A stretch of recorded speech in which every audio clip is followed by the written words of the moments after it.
I am Umanath Venkatachalam, Editor-in-Chief, MediaNewsForYou.com. MediaNewsForYou.com is playing a vital role in providing you news, views and analysis from the ever-evolving world of media, marketing, advertising, broadcast and entertainment. And I would like to thank you and all our readers and followers for the continuing support extended towards the platform. I'm delighted to announce that starting today, we are taking our premium segment Leaderspeak to next level with the launch of Leaderspeak video segment. Here is our inaugural episode anchored by our Mumbai editor Johan Chawla with the promise that we keep bringing more such informative episodes in video format. Hello and welcome to Media News for You's first ever video Leaderspeak. My name is Johan Chawla, editor Mumbai for MediaNewsForYou.com, and it's my pleasure to start this video series with one of the most respected leaders from India Inc., D. Shivakumar, who's the Group Executive President at Aditya Birla Group and the Chairman of the Advertising Standards Council of India, which is popularly known as ASCI. Welcome, sir. My pleasure to be here, Rohan. Thank you. So let's start, sir. What is your view of ASCI? What specifically have you set out to achieve as the chairman of ASCI? Your agenda, priorities? So ASCI is a self-regulatory body. It comprises of broadcasters, it comprises of big advertisers, it comprises of big advertising agencies.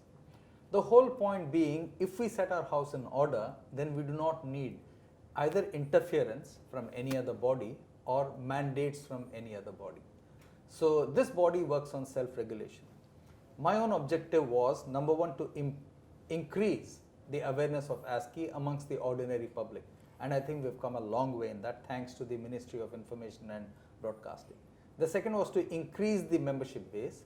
And the third is to make ASCI far more digital. These were my three objectives, which I laid out when I started this role, which is actually a voluntary role, okay, which I started last September. Okay, sir. And as chairman of ASCI, what is your role? My role is essentially to lead a very talented bunch of board members, to organize the effectiveness of ASCI via dialogue with the government bodies, and ensuring that the whole process of ASCI works in the most fair manner.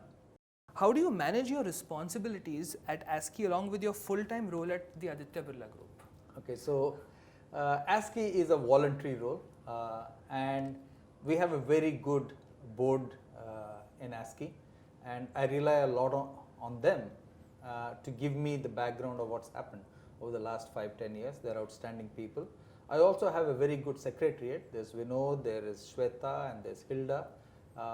I tend to spend at least an hour every week or every fortnight in the ASCI office getting updated on what needs to be done. And before every board meeting, I actually spend time with them to ensure that we have all the facts right so that the board meeting can be smooth. So I would say that it just requires preparation, nothing more than that. And any particular board members that you would want to name? No, all of them are outstanding people. There's Bharat Patel, there is Narendra Ambani, there's Shashi Sinha, there's Sandeep, there's Madhu, there's Prashun, each and every person. There's Rohit, okay. Each and every person adds a lot of value. All right, sir. And why do you think brands might be misleading their consumers? I mean, it's proven that brands do that. That's why ASCI exists particularly. But what is your thought? Why do brands need to mislead them? I don't think 99% of advertisers actually set out to mislead consumers. I don't think people start out by saying, now let me make a misleading ad. I don't think people ever do that. I think sometimes people get carried away in the claims that they make, and sometimes people start showing benefits which are not there. I think it's more misplaced enthusiasm. That's what I would say. In very few cases, I have actually seen a brand owner deliberately misleading consumers. That is few and far between. All right. And in the last report for the month of March, ASCI upheld complaints against more than 100 brands that misled consumers through their websites. Tell us about that. I mean, how did those errant brands react to ASCI's alerts on this front? Yeah. So ASCI gets complaints from consumers, it also gets complaints from other advertisers. So if brand X of shampoo makes a claim, then brand Y challenges them. So that's how we get, then we try to settle it.